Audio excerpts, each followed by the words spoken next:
Hey, hello everyone. Welcome back to UGC NET Exam Prep. In this lecture, we are going to cover curriculum models. So, ये जो curriculum models है, curriculum development models, पिछले previous 2 years के exam में काफ़ी पूछा जा रहा है. तो चलिए हम लोग स्टार्ट करते हैं आज के लेक्चर को. छोटा सा लेक्चर है, एक एक करके मॉडल्स कवर करेंगे. सबसे पहला मॉडल है टबा का model. Taba, Hilda Taba, who was born between the years 1902 to 1967. ठीक है. She was an architect, a curriculum theorist, a curriculum reformer. सोचिए एक ही पर्सन ये सब थी. A teacher and an educator. She was born in the small village of Kuraste, Estonia. She strongly believed that the individuals who use the curriculum, especially teachers, should be able to design one. तो इनका कहना था कि जो teachers है, जो teachers student लोगों के साथ डे टू डे इंटरेक्ट करती है, वो करिकुलम को डिज़ाइन करेगी. ये वो कहती थी. According to her, teachers understand their learners best and they are therefore in the ideal position to create meaningful teacher learning situation. So वही बात है, वो इंटरेक्ट कर रही है, वो डे टू डे बेसिस में स्टूडेंट्स के साथ इंटरेक्ट करती है, तो उन्हीं को करिकुलम डिज़ाइन करना चाहिए. ये तबा मॉडल कहती थी. She emphasised on inductive approach. अब इंडक्टिव अप्रोच में क्या था, स्पेसिफिक से जर्नल की तरफ मूव करेंगे. कोई स्पेसिफिक चीज़ है और वो जाकर के लास्ट में जनरल हो जाएगा. तो पहले हमें क्या था कि ये नहीं पता था कि अर्थ राउंड है ना. बाद में हमें थ्योरी बना, इन्वेंशन हुआ, डिस्कवरी हुआ, उसके बेसिस में पूरा रिसर्च वर्क हुआ, फिर वो जर्नलाइज्ड हो गया. तो ये वही कहती थी कि करिकुलम पहले स्पेसिफिक रहेगा, फिर बाद में जा कर के बच्चों के लिए वो जनरल हो जाए. सो ये डिडक्टिव अप्रोच नहीं करती थी. डिडक्टिव में क्या था, जनरल से हम लोग जाते हैं स्पेसिफिक की तरफ. इनका मॉडल का नाम है ग्रास रूट मॉडल. ये फेमसली ग्रास रूट मॉडल को कहते हैं क्योंकि वही बात है, ये स्पेसिफिक से जाकर के जनरल की तरफ मूव कर रहा है. ठीक है, इसीलिए ग्रास रूट होता है. नीचे से जाकर के मतलब रूट में जाकर के हर चीज़ का प्रॉब्लम का सल्यूशन करना, फिर उस बेसिस में कुछ जनरलाइज करना. सो ये मॉडल के अंडर 7 स्टेप्स है. सबसे पहला है डायग्नोसिस ऑफ नीड. सबसे पहले प्रॉब्लम को सॉल्व आउट करना, पहले पता करना कि एक्चुअली प्रॉब्लम क्या है. Identify the learning needs, gaps and requirements of the students for whom the curriculum is being develop. अब किन के लिए डेवलप किया जा रहा है, उनका एक्चुअली प्रॉब्लम क्या है वो एनालाइज करना है. ठीक है. तो सपोज करिए जैसे मैं कॉमर्स की टीचर हो, तो हम ऐसा समझेंगे कि हम नोटिस कर रहे हैं कि बीकॉम के बच्चे हैं and they are able to memorise the accounting rules, but वो लोग अप्लाई नहीं कर पा रहे हैं रियल लाइफ सिचुएशन.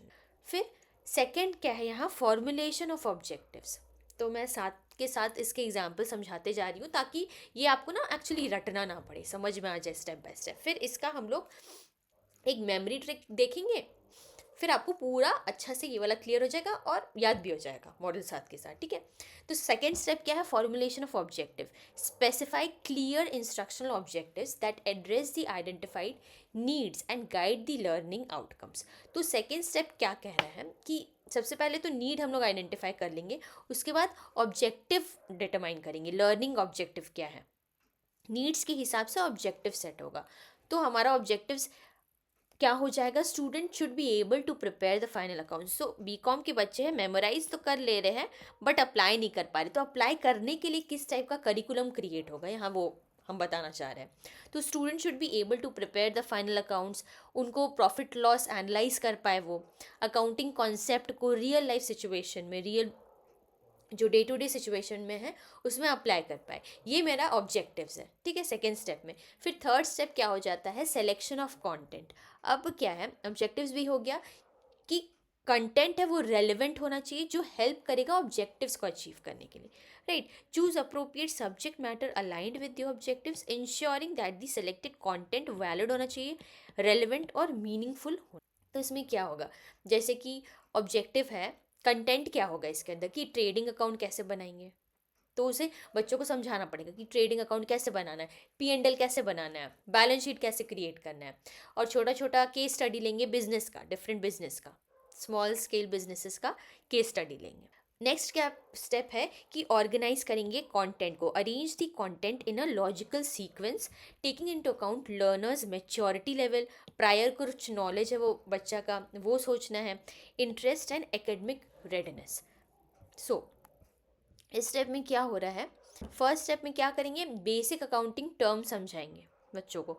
अगर हमें ट्रेडिंग अकाउंट बनाना है, बैलेंस शीट समझाना है, तो क्या क्या होगा, ट्रेडिंग अकाउंट बनवाना सिखाना होगा, अकाउंटिंग टर्म समझना है, प्रॉफिट एंड लॉस का एलिमेंट्स को, आइटम सब जो है कहाँ प्लेसमेंट होता है, कैसे प्लेसमेंट होता है वो समझाना पड़ेगा, बैलेंस शीट में एसेट कहाँ जाएगा, लाइबिलिटीज़ कहाँ जाएगा।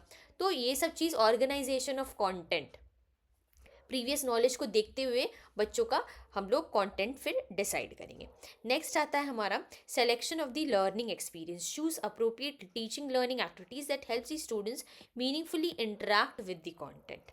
सो इसमें क्या होगा, टीचर को डिसाइड करना होगा how students is going to learn the content, कैसे बच्चे लर्न करेंगे थ्रू प्रॉब्लम सॉल्विंग। ये तो सबसे बड़ा बात है कि अकाउंट्स में प्रॉब्लम तो हमें सॉल्व करना ही है, तभी हमें पता चलेगा कि कौन सा चीज़ का पोस्टिंग कहाँ पास होगा, या फिर ग्रुप डिस्कशन के थ्रू, केस स्टडी एनालिसिस, ये सब चीज़ के थ्रू एक स्टूडेंट लर्न करना सीखेगा through various experiences. Next step क्या है, organisation of the learning activities, arrange the learning activities in a logical and progressive sequence, the order should reflect both the structure of the content and the characteristics, readiness and needs of the learners. So इसमें क्या होगा, सबसे पहले students को guide करना पड़ेगा कि start आपको कहाँ से करना है, कहाँ से प्रैक्टिस क्वेश्चंस लेना है, किस बुक्स को रेफ़र करना है। फिर जब इंडिविजुअल ग्रुप में काम करेगा तब भी समझेगा।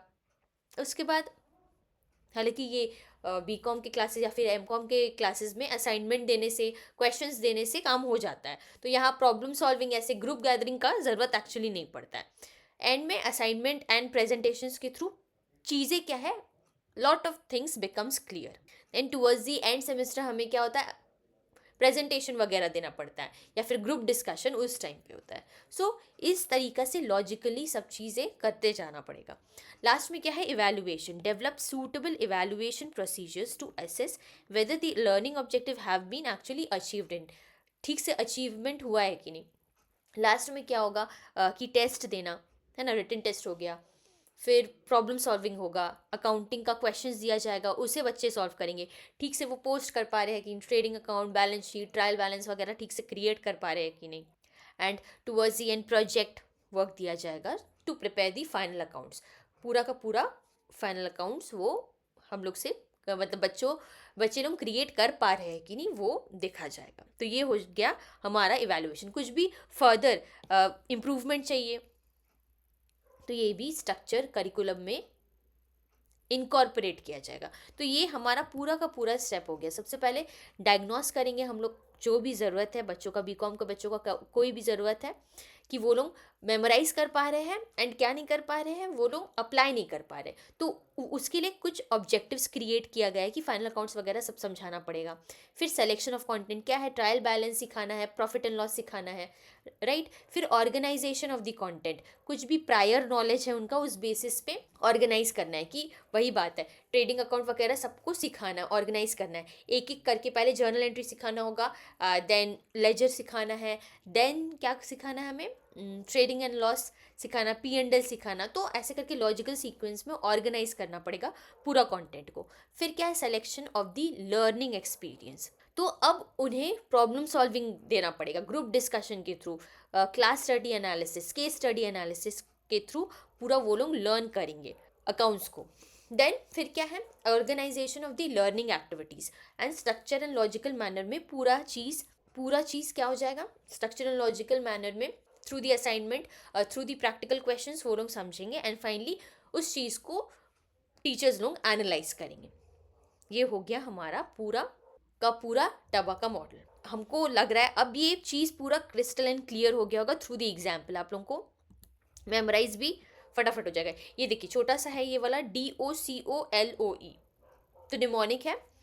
सबसे पहले है नीड डायग्नोसिस, डी से डायग्नोसिस, देन ऑब्जेक्टिव्स है, देन क्या हो रहा है, कंटेंट सिलेक्शन, कंटेंट, सी से कंटेंट सिलेक्शन, ओ है ऑर्गेनाइजेशन, एल से लर्निंग एक्सपीरियंस, देन ओ से है learning experience organisation, finally evaluation.